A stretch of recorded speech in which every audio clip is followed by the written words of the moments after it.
Hi everyone, it's Karina back to read this week's chapters from My Side of the Mountain by Jean Craighead George. And we're starting on page 58, titled, In Which Frightful Learns Her ABCs. Free time was spent scraping the fur off the deer hide to get it ready for tanning. This much I knew. In order to tan hide, it has to be steeped in tannic acid. There is tannic acid in the woods and oak trees, but it took me several weeks to figure out how to get it. You need a lot of oak chips and water. Water and oak give off tannic acid. My problem was not oak or water, but getting a vessel big enough to put the deer hide in. Coming from the stream one night, I had an inspiration. It had showered the day before, and as Frightful and I passed an old stump, I noticed that it had collected the rain. A stump? An oak stump would be perfect, I said right out loud to that pretty bird. So I felled an oak over by the gorge, burned a hole in it, carried water to it, and put my deerskin in it. I let it steep, maybe 5 days before I took it out and dried it. It dried stiff as a board, and I had to chew, rub, jump on it, and twist it to get it soft. When this was done, however, I had my door. I hung it on pegs inside my entrance, and because it was bigger than it had to be, I would cut off pieces now and then when I needed them. I cut off 2 thin strips to make jesses, or leg straps, for Frightful. All good falcons wear jesses and leashes so that they can be tethered for their training. I smoked the meat I couldn't eat and stored it. I used everything I could on that animal. I even used one of its bones for a spearhead. I was tired of catching frogs by the jump and miss system. I made 2 sharp points and strapped them to the end of a long stick, one on each side, to make a kind of fork. It worked beautifully. Frogs were one of my favorite meals, and I found I could fix them many ways. However, I got to like frog soup fixed in this way. Clean, skin, and boil until tender. Add wild onions, also water lily buds, and wild carrots. Thicken with acorn flour. Serve in turtle shell. By now, my 2 pairs of pants were threadbare and my 3 sweaters were frayed. I dreamed of a deerskin suit and watched my herd with clothes in mind. The deer for my suit did not come easily. I rigged up a figure-4 strap under the log and baited it with elderberries rolled in a ball. That just mushed up and didn't work. Then I remembered that deer like salt. I made a ball of hickory salt with turtle fat to hold it together. Every evening, Frightful and I, sometimes accompanied by the Baron Weasel, would go to the edge of the meadow and look toward the aspen grove to see if the great log had fallen. One night, we saw 3 deer standing around it quietly, reaching toward the smell of salt. At that moment, the Baron jumped at my pants leg, but got my ankle with an awful nip. I guess I had grown some. My pants and socks did not meet anymore. I screamed, and the deer fled. I chased the Baron home. I had the uneasy feeling that he was laughing as he darted, flipped, buckled, and disappeared. The Baron was hard to understand. What did he want from me? Occasionally, I left him bites of turtle or venison, and although he smelled the offerings, he never ate them. The catbird would get them. Most animals stick around if you feed them, but the Baron did not eat anything. Yet he seemed to like me. Gradually it occurred to me that he didn't have a mate or a family. Could he be a lonely bachelor, taking up with odd company for lack of an ordinary life? Well, whatever. The Baron liked me for what I was, and I appreciated that. He was a personable little fellow. Every day I worked to train Frightful. It was a long process. I would put her on her stump with a long leash and step back a few feet with some meat in my hand. Then I would whistle. The whistle was supposed to eventually mean food to her. So I would whistle, show her the meat, and after many false flaps, she would finally fly to my hand. I would pet her and feed her. She could fly fairly well, so now I made sure that she never ate unless she flew to my fist. One day at breakfast, I whistled for Frightful. I had no food. She wasn't even hungry, but she came to me anyway. I was thrilled. She had learned a whistle meant to come. I looked into her steely eyes that morning and thought I saw a gentle recognition. She puffed up her feathers as she sat on my hand. I call this a feather word. It means she is content. Now, each day I stepped farther and farther away from Frightful to make her fly greater and greater distances. One day she flew a good 50 feet, and we packed up and went gathering seeds, bark, and tubers to celebrate. I used my oldest sweater for gathering things. It was not very convenient, and each time I filled it, I mentally designed bigger and better pockets on my deerskin suit-to-be. The summer was wonderful. There was food in abundance, and I gathered it most of the morning and stored it away in the afternoons. I could now see that my niches were not going to be big enough for the amount of food I would need for the winter, so I began burning out another tree. When the hickory nuts, walnuts, and acorns appeared, I was going to need a bin. You'd be surprised what a pile of nuts it takes to make one turtle shell full of nut meats. And not a snapping turtle shell either, just a box turtle shell. With the easy living of the summer also came a threat. Hikers and vacationers were in the woods, and more than once I pulled inside my tree, closed my deerskin flap door, and hid while bouncing noisy people crossed the meadow on their way to the gorge. Apparently the gorge was a site for those who wanted a 4-mile hike up the mountain. One morning I heard a group arriving. I whistled for Frightful. She came promptly. We dove into the tree. It was dark inside the tree with the flap closed, and I realized that I needed a candle. I planned a lamp of a turtle shell with a deer hide wick, and as I was cutting off a piece of hide, I heard a shrill scream. The voices of the hikers became louder. I wondered if one of them had fallen into the gorge. Then I said to Frightful, "That was no cry of a human, pretty bird. I'll bet you a rabbit for dinner that our deer trap worked, and here we are stored in a tree like a knot, unable to claim our prize." We waited and waited until I couldn't be patient anymore, and I was about to put my head out the door when a man's voice said, "Look at those trees." A woman spoke. "Harold, they're huge. How old do you think they are?" 300 years old, maybe 400, said Harold. They tramped around, actually sat on the Baron's boulder, and were apparently going to have lunch when things began to happen out there, and I almost gave myself away with hysterics. "Harold, what's the matter with that weasel? It's running all over this rock." A scream, a scuttering and scraping of boots on the rocks. "He's mad," that was the woman. "Watch it, Grace. He's coming at your feet." They ran. By this time I had my hand over my mouth to keep back the laughter. I snorted and choked, but they never heard me. They were in the meadow, run right out of the forest by the fiery Baron Weasel. I still laugh when I think of it. It was not until dark that Frightful and I got to the deer, and a beauty it was. The rest of June was spent smoking it, tanning it, and finally starting on my deerskin suit. I made a bone needle, cut out the pants by ripping up one pair of old city pants for a pattern. I saved my city pants and burned them bit by bit to make charred cloth for the flint and steel. "Frightful," I said while sewing one afternoon.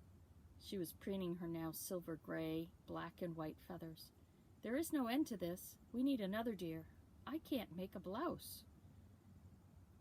We didn't get another deer until fall, so with the scraps I made big square pockets for food gathering. One hung in front of me and the other down my back. They were joined by straps. This device worked beautifully. Sometime in July I finished my pants. They fit well and were the best-looking pants I had ever seen. I was terribly proud of them. With pockets and good tough pants, I was willing to pack home many more new foods to try. Daisies, the bark of a poplar tree that I saw a squirrel eating, and puffballs. They are mushrooms, the only ones I felt were safe to eat, and even at that, I kept waiting to die the first night I ate them.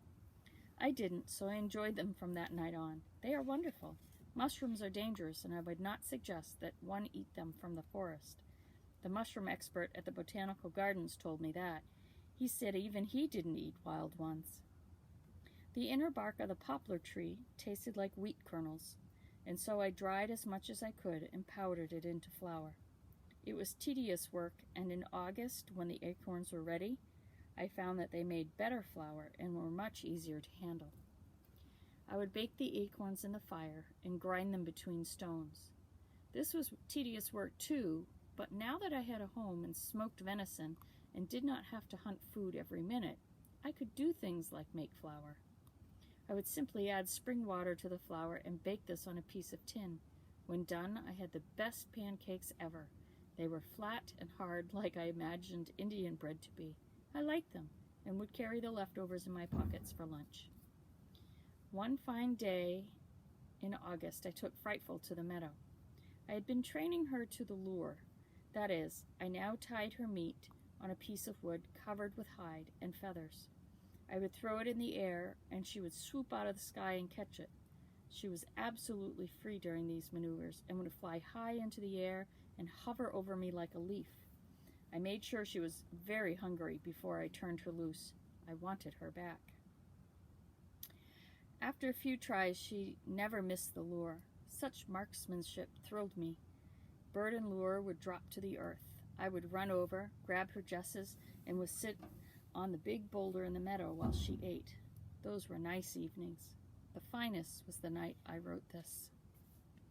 Frightful caught her first prey. She is now a trained falcon. It was only a sparrow, but we are on our way. It happened unexpectedly. Frightful was climbing into the sky, circling and waiting for the lure, when I stepped forward and scared a sparrow. The sparrow flew across the meadow. Out of the sky came a black streak. I've never seen anything drop so fast. With a great backwatering of wings, Frightful broke her fall and at the same time seized the sparrow. I took it away from her and gave her the lure. That sounds mean, but if she gets in the habit of eating what she catches, she will go wild. Next chapter, page 68, called In Which I Find a Real Live Man. One of the gasping joys of summer was my daily bath in the spring. It was cold water, and I never stayed long, but it woke me up and started me into the day with a vengeance. I would tether Frightful to a hemlock bough above me and splash her from time to time. She would suck in her chest, look startled, and then shake. While I bathed and washed, she preened. Huddled down in the water between the ferns and moss, I scrubbed myself with the bark of the slippery elm. It gets soapy when you rub it. The frogs would hop out and let me in, and the wood thrush would come to the edge of the pool to see what was happening. We were a gay gathering, me shouting, Frightful preening, the wood thrush cocking its pretty head. Occasionally the barren weasel would pop up and glance furtively at us. He didn't care for water. How he stayed glossy and clean was a mystery to me, until he came back to the boulder beside our bath pool one day, wet with the dew from the ferns. He licked himself until he was polished. One morning there was a rustle in the leaves above. Instantly, Frightful had it located. I had learned to look where Frightful looked when there was disturbances in the forest. She always saw life before I could focus my eyes. She was peering into the hemlock above us. Finally, I saw it too. A young raccoon. It was chittering, and now that all eyes were upon it, began coming down the tree. And so Frightful and I met Jesse Coon James, the bandit of the Gribbly farm. He came head first down to our private bath, a scrabbly, skinny young raccoon. He must have been from a late litter, for he was not very big, and certainly not well fed. Whatever had been Jesse C. James's past, it was awful. Perhaps he was an orphan. Perhaps he had been thrown out of his home by his mother, as his eyes were somewhat crossed and looked a little peculiar. In any event, he had come to us for help, I thought, and so Frightful and I led him home and fed him. In about a week he fattened up, his crumply hair smoothed out, and with a little ear scratching and back rubbing, Jesse C. James became a devoted friend. He also became useful.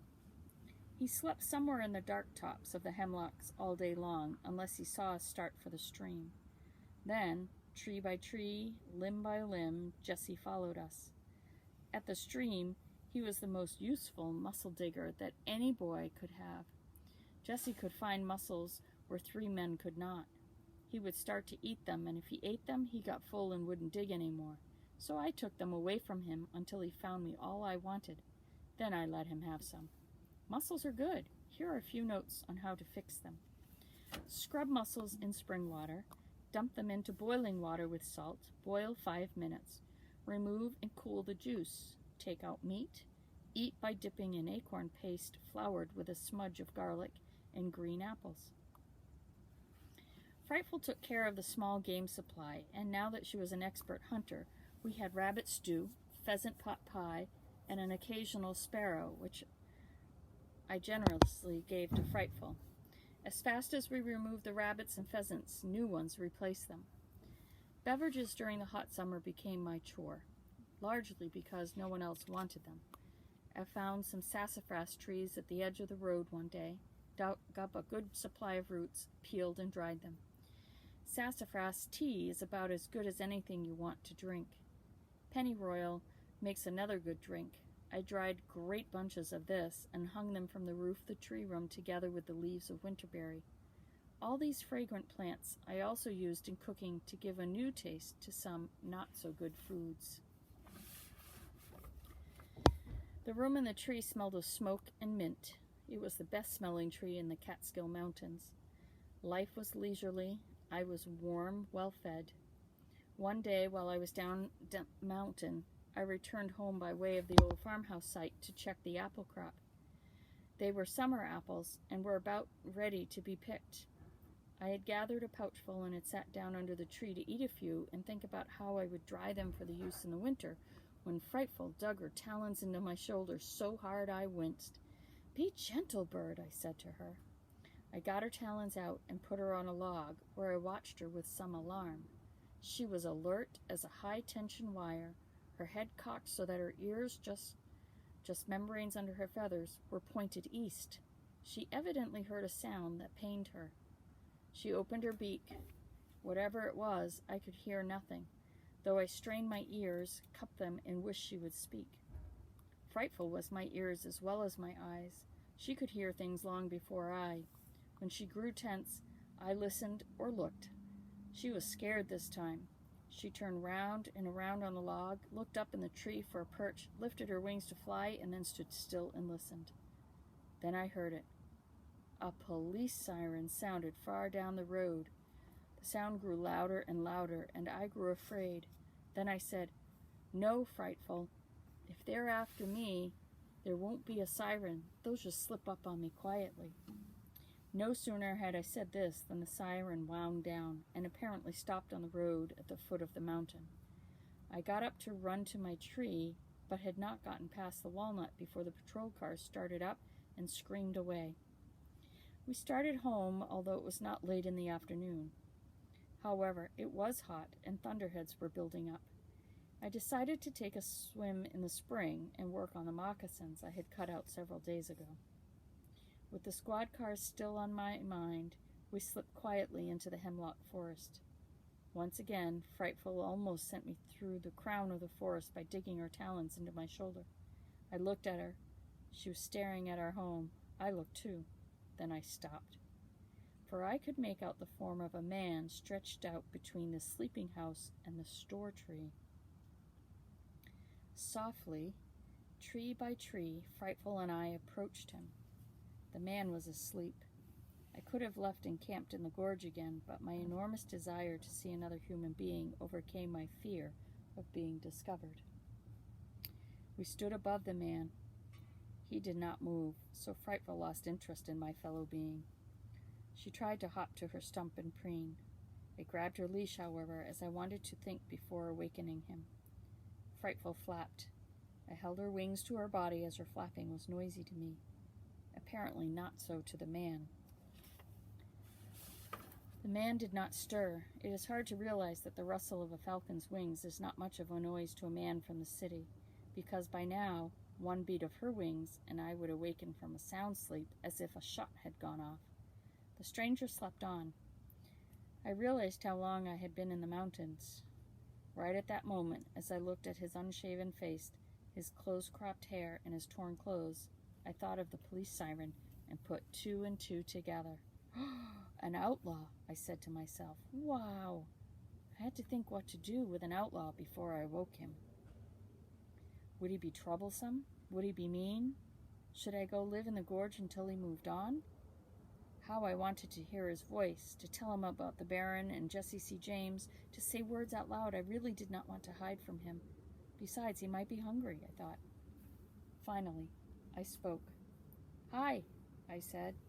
I was delighted to see him roll over, open his eyes, and look up. He seemed startled, so I reassured him. "It's all right. They've gone. If you don't tell on me, I won't tell on you." When he heard this, he sat up and seemed to relax. "Oh," he said. Then he leaned against the tree and added, "Thanks."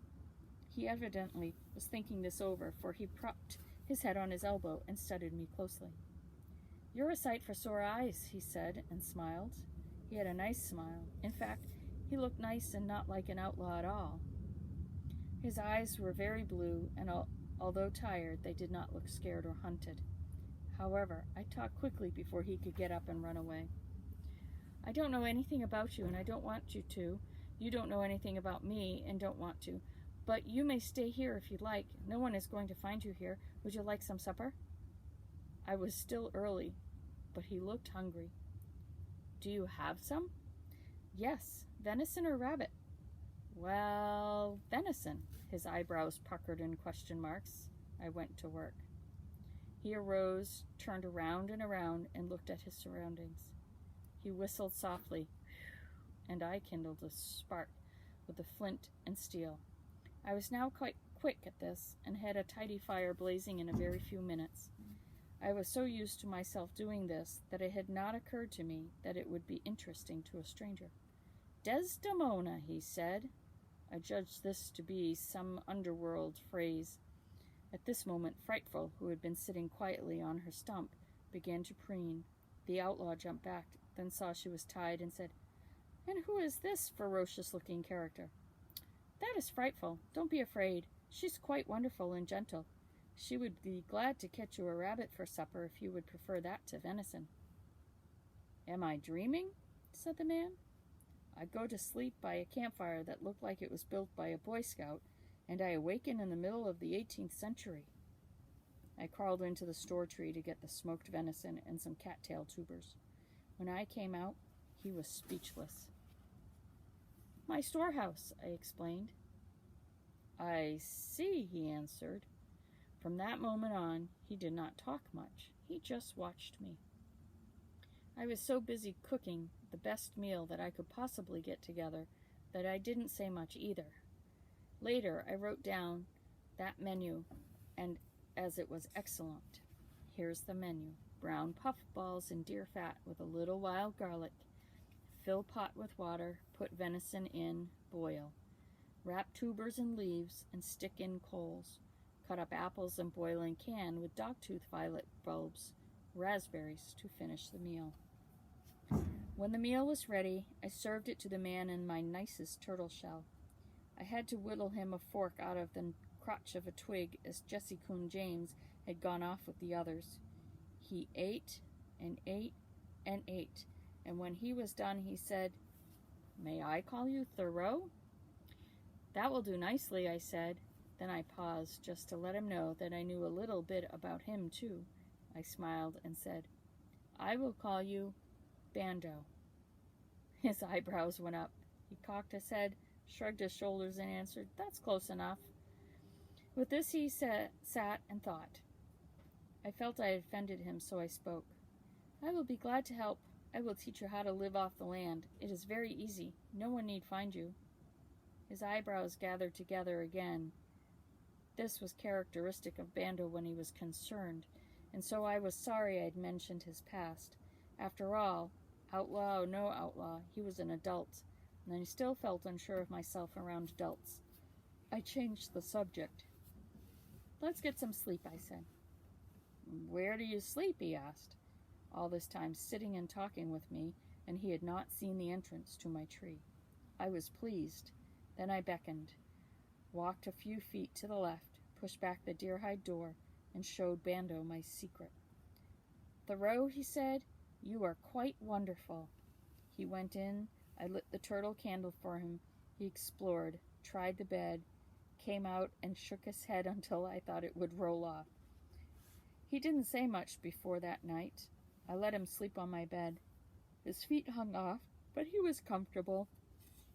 I stretched out by the fire. The ground was dry that night, and I could sleep on anything now. I got up early and had breakfast when Bando came stumbling out of the tree. We ate crayfish, and he really honestly seemed to like them.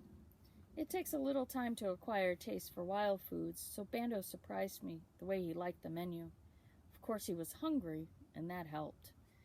That day, we didn't talk much, just went over the mountain collecting foods. I wanted to dig up the tubers of the Solomon seal from a big garden of them on the other side of the gorge. We fished, we swam a little. I told him I hoped to make a raft pretty soon so I could float into deeper water and perhaps catch bigger fish. When Bando heard this, he took my axe and immediately began to cut young trees for this purpose. I watched him and said, "You must have lived on a farm or something." At that moment a bird sang. "The wood pewee," said Bando, stopping his work. He stepped into the woods seeking it. Now I was astonished. "How would you know about a wood pewee in your business?" I grew bold enough to ask. "And just what do you think my business is?" he said as I followed him. "Well, you're not a minister." "Right." "And you're not a doctor or a lawyer." "Correct." "You're not a businessman or a sailor." "No, I am not." "Nor do you dig ditches." "I do not." "Well, guess." Suddenly I wanted to know for sure, so I said it. You're a murderer or a thief or a racketeer, and you're hiding out." Bando stopped looking for the pewee. He turned and stared at me. At first, I was frightened. A bandit might do anything. But he wasn't mad, he was laughing. He had a good, deep laugh, and it kept coming out of him. I smiled, then grinned, and laughed with him. "What's so funny, Bando?" I asked. "I like that," he finally said. "I like that a lot." The tickle deep inside him kept him chuckling. I had no more to say, so I ground my heel in the dirt while I waited for him to get over the fun and explain it all to me. "Thoreau, my friend. I'm just a college English teacher lost in the Catskills. Came out to hike around the woods, got completely lost yesterday, found your fire, and fell asleep beside it. I was hoping the scoutmaster and his troop would be back for supper and help me home." "Oh, no," my comment. Then I laughed. "You see, Bando, before I found you, I heard squad cars screaming up the road. Occasionally you read about bandits that hide out in the forest, and I was just so sure you were someone they were looking for." We gave up the pewee and went back to the raft making, talking very fast now and laughing a lot. He was fun. Then something had occurred to me. "Well, if you're not a bandit, you'll have to go home very soon, and there's no point in teaching you how to live on fish and bark and plants." "I can stay a little while," he said. "This is summer vacation. I must admit, I had not planned to eat crayfish on my vacation, but I am rather getting to like it." "Maybe I can stay until your school opens," he went on. "That's after Labor Day, isn't it?" I was very still, thinking how to answer that. Bando sensed this. Then he turned to me with a big grin. "You really mean you're going to try to winter it out here?" "I think I can." "Well," he sat down, rubbed his forehead in his hands, and looked at me. "Thoreau, I have led a varied life. Dishwasher, sax player, teacher. To me it has been an interesting life. Just now it seems very dull." He sat a while with his head down, then looked up at the mountains and the rocks and trees. I heard him sigh. "Let's go fish. We can finish this another day." This is how I came to know Bando. We became very good friends in the week or 10 days that he stayed with me, and he helped me a lot. We spent several days gathering white oak acorns and groundnuts, harvesting the blueberry crop, and smoking fish. We flew Frightful every day just for the pleasure of lying on our backs in the meadow and watching her mastery of the sky. I had lots of meat, so what she caught those days was all hers. It was a pleasant time, warm, with occasional thunderstorms, some of which we stayed out in. We talked about books. He did not know a lot of books. He did know a lot of books and could quote exciting things from them. One day, Bando went to town and came back with 5 pounds of sugar. "I want to make blueberry jam," he announced. "All those excellent berries and no jam." He worked 2 days at this. He knew how to make jam. He'd watched his pa make it in Mississippi, but we got stuck on what to put it in. I wrote this one night. August 29. The raft is almost done. Bando has promised to stay until we can sail out into the deep fishing holes. Bando and I found some clay along the stream bank. It was as slick as ice. Bando thought it would make good pottery. He shaped some jars and lids. They look good. Not Wedgwood, he said, but containers. We dried them on the rock in the meadow, and later Bando made a clay oven and baked them in it. He thinks they might hold the blueberry jam he has been making. Bando got the fire hot by blowing on it with some homemade bellows that he fashioned from one of my skins, and that he tied together like a balloon. A reed is the nozzle. August 30th. It was terribly hot day for Bando to be firing clay jars, but he stuck with it. They look jam-worthy, as he says, and he filled 3 of them tonight. The jam is good. The pots remind me of crude flower pots without the hole in the bottom. Some of the lids don't fit. Bando says he'll go home and read more about pottery making so that he can do a better job next time. We like jam. We eat it on hard acorn pancakes. Later, Bando met the Baron Weasel today for the first time. I don't know where the Baron has been this past week, but suddenly he appeared on the rock and nearly jumped down Bando's shirt collar. Bando said he liked the Baron best when he was in his hole. September 3rd. Bando taught me how to make willow whistles today. He and I went to the stream and cut 2 fat twigs about 8 inches long. He slipped the bark on them. That means he pulled the wood out of the bark, leaving a tube. He made a mouthpiece at one end, cut a hole beneath it, and used the wood to slide up and down like a trombone. We played music until the moon came up. Bando could even play jazz on the willow whistles. They are wonderful instruments, sounding much like the wind in the top of the hemlocks. Sad tunes are best suited to willow whistles. When we played The Young Voyageur, tears came to our eyes. It was so sad. There were no more notes for many days. Bando had left me saying, "Bye-bye, I'll see you at Christmas." I was lonely. I was so lonely that I kept sewing on my moccasins to keep myself busy. I sewed every free minute for 4 days, and when they were finished, I began a glove to protect my hand from frightful sharp talons. One day, when I was thinking very hard about being alone, Frightful gave her gentle call of love and contentment. I looked up. "Bird," I said, "I'd almost forgotten how we used to talk." She made tiny movements with her beak and fluffed her feathers. This was a language I had forgotten since Bando came. It meant she was glad to see me and hear me, that she was well fed and content. I picked her up and squeaked her into her neck feathers. She moved her beak, turned her bright head, and bit my nose very gently. Jesse Coon James came down from the trees for the first time in 10 days. He finished my dinner. Then, just before dusk, the Baron came up on his boulder and scratched and cleaned and played with a fern leaf. I had the feeling we were all back together again.